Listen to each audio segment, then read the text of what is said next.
Hey guys, it's Paul, combat veteran, MMA fighter, YouTuber, and today we are checking out another cash in transit heist video. This is going to be from demonstrating the NoJack Avenger in a VW Golf, taking down cash in transit robbers and car thieves.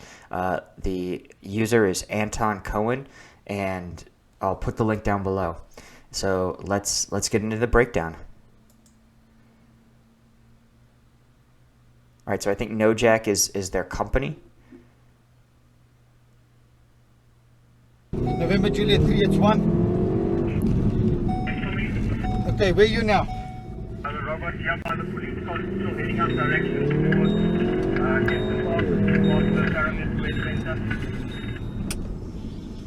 Okay, hold on, stand by, I'll be there now. Members, wanted vehicle, look out for the vehicle some time ago. The vehicle is wanted. Where are you now? Okay, so you can see in the reflection of the windshield, he is running his lights and sirens, and you notice that he is continuously communicating with this other unit, right? They're trying to plan this intercept because obviously you'd want to intercept a vehicle with 2 units, not 1. It sounds silly, but a lot of times less trained police forces or military forces will not take advantage of other friendly units in the area and get into a confrontation where they are actually outnumbered. Alright, we've just gone over direction towards Houston on Great North. Okay, stand by. Did you notice how to clear traffic out once he came to this 2 lanes blocked? He flipped on the lights and sirens just to get people to move out of his way.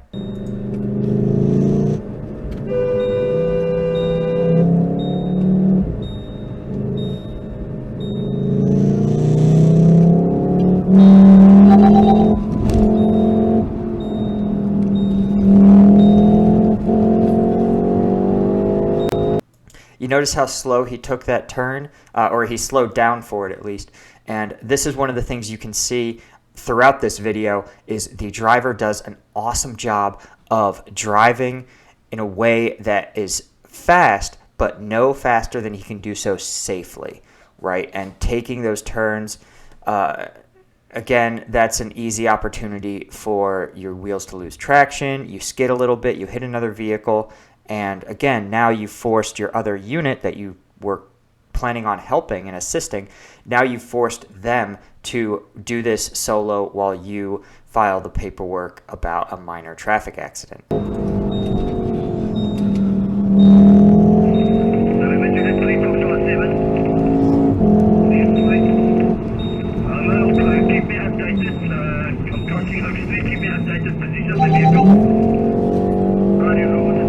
Yep, again, hits the lights and sirens, gets that car out of the lane.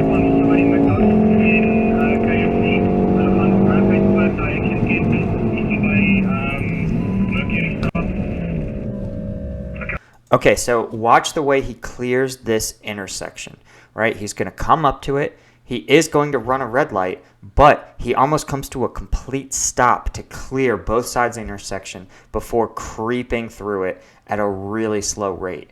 And this is absolutely how you should do that, right? Even in a pursuit,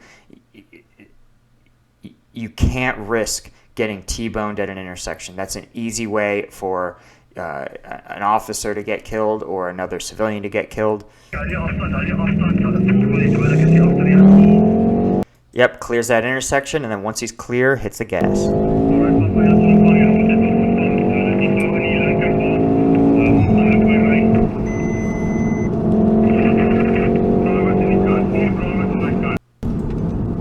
Okay, I'm going to jump it ahead a little bit.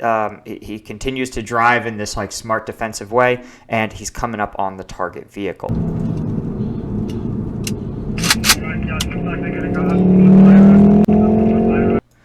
All right, you hear him chamber around in his AK. He has gone probably what we used to call weapon status yellow. That means that there's a round in the chamber and his weapon is on safe.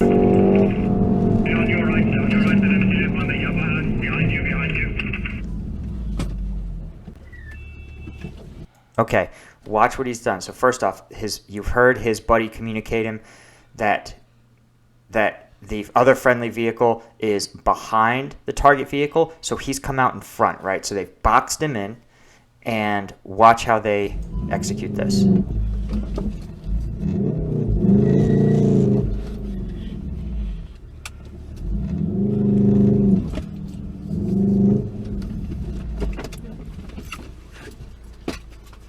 See how they've sort of boxed him in, right? He's got this white sedan in front. Then you have the other friendly car immediately behind him. And then you have the vehicle with the dash cam right off to the side.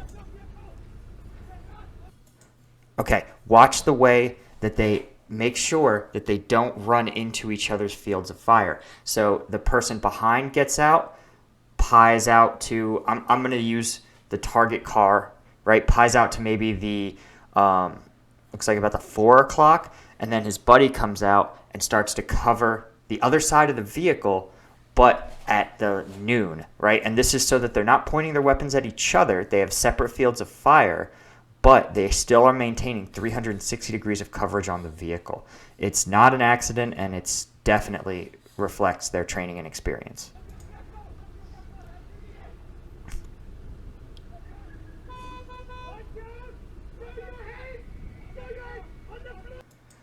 You see how as they're walking, they're never pointing at each other.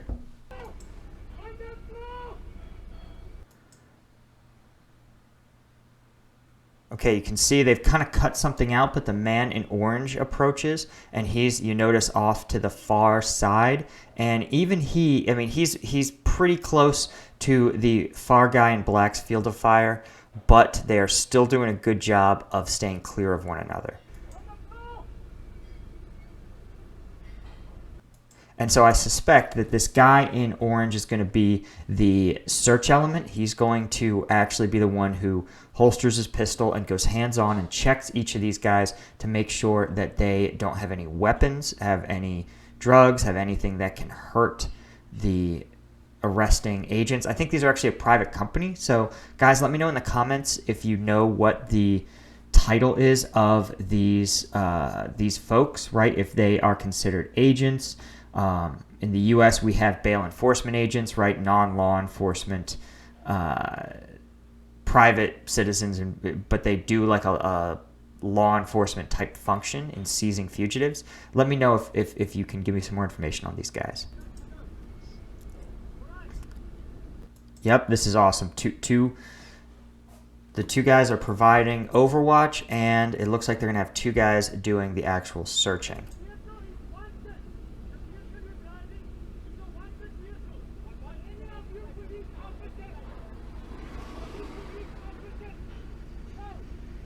Oh, interesting. They check to make sure if they are police officers. I guess there's a lot of undercover police officers, and yeah, I mean, that makes sense. It seems like he's doing it very early in the process. It's probably a legal thing.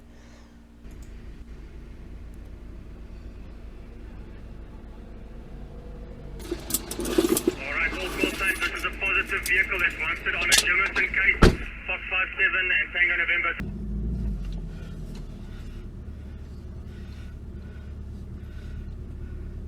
Yeah, see that? Everybody's been detained, right?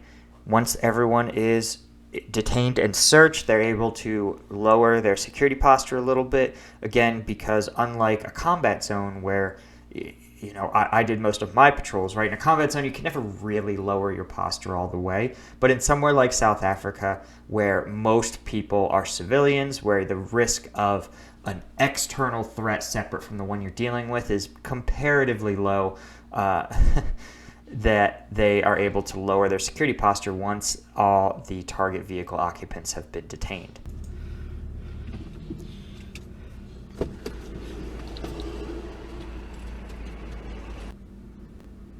Oh, one little nice detail, the guy searching you see he had gloves on.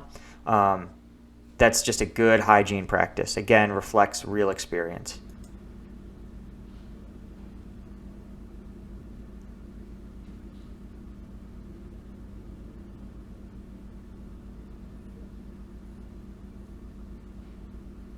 Oh, interesting. And they even rope off the crime scene. I really want to know more. Any commenters, if you know their relationship to law enforcement, really curious to know if these guys are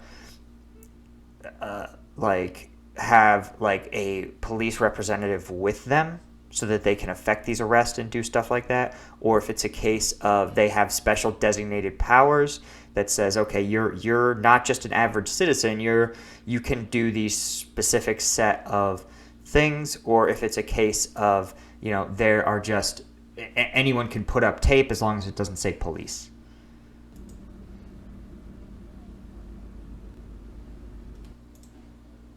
All right, guys, and we are going to pause it right there. Honestly, this sort of stuff is exactly how you want this to go, right? The best part about this whole video is that nobody gets hurt, you know? The offenders don't do anything crazy or impulsive, and the guys doing the apprehension, again, they're not police, they're something else. Those guys stay professional the entire time, and you know that's what you want to see in these videos, right? You want to see nobody get hurt, you want to see the criminals brought to justice, and you want to see everything, you know, work out for the good guys, and that's what we saw here today. So thank you again for watching. Be sure to check out my second channel, check out the merch store, and let me know in the comments if you have other videos you want me to check out. And until next time, I'll see you guys later.